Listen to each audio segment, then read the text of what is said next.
Hi there, I'm Carol Mutton, and I have a lovely couple here who have been with PNHB for several years. So I'm going to ask them about their experience with the bands, how they've enjoyed it, and just to tell us all about it. So let's start with you, Lorna. How long have you been with the band, and why did you join? What made you join, you and your husband?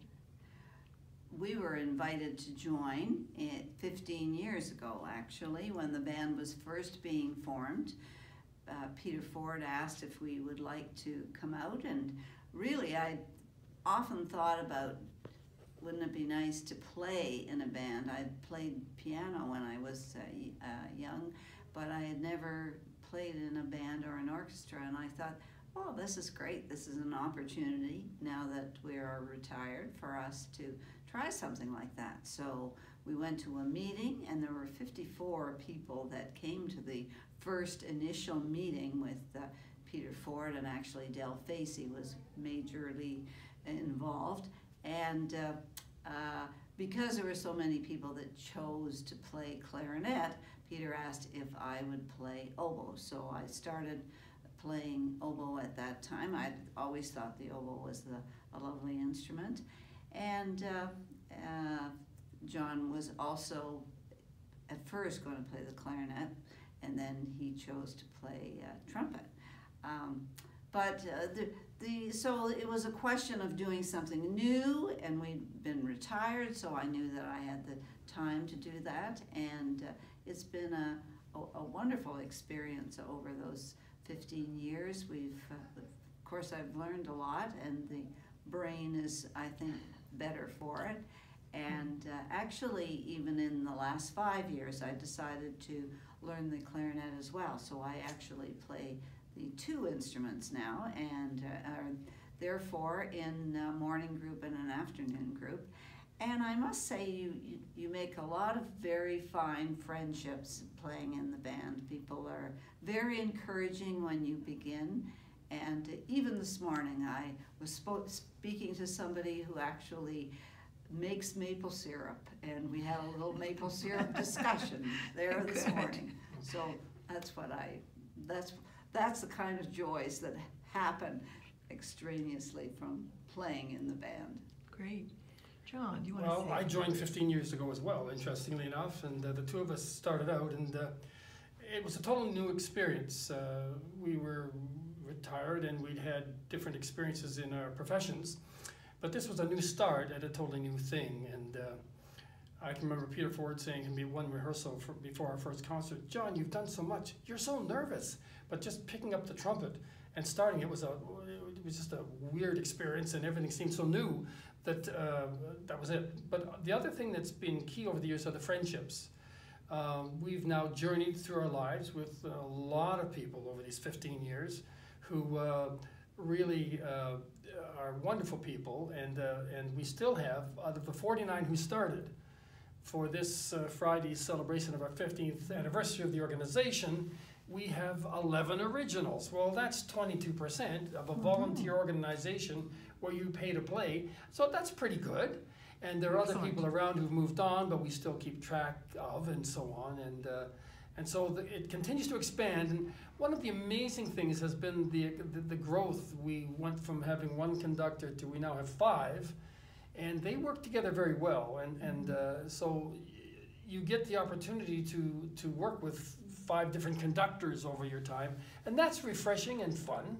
Each of them has their strengths, and so you get to take advantage of that.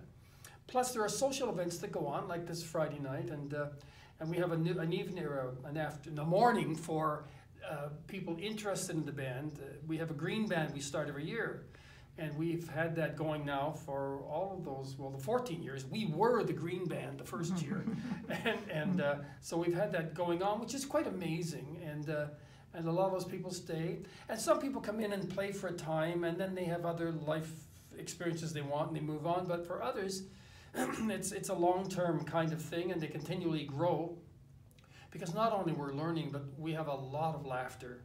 There's a lot of fun with these. The people are really fun, and when you work with someone on a piece of music, and whatever stage you're at, it's a wonderful thing to sit beside someone and work on a part and talk back and forth and point out different things to each other and help each other with it. So that's been really good. And so it's all been a very positive experience, and I guess that's it. Yeah. Okay, I'm just going to ask you one more question to round things up. Either one of you to answer first. If somebody's watching this who hasn't played music before, perhaps never, or they've played an instrument way back in their history but haven't, it's, you know, collecting dust somewhere, what would you, and they're thinking about it, contemplating, what would you say to them to convince them to come to the open house on June the 4th and just find out about it? Go ahead, Lorna. Well, I had someone, I had that experience just last week, and I said to this person that I thought that she would really enjoy coming, that I would be happy to join her on that first introductory day, and she felt good about that. I said you have the opportunity then to listen to the different instruments and see which one you might like, and that she actually had nothing to lose just by coming.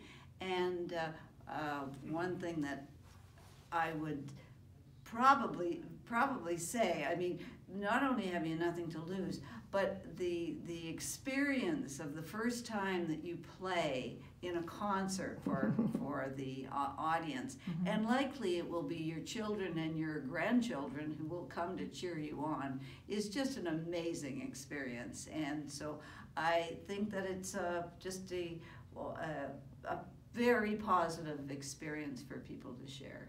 Great.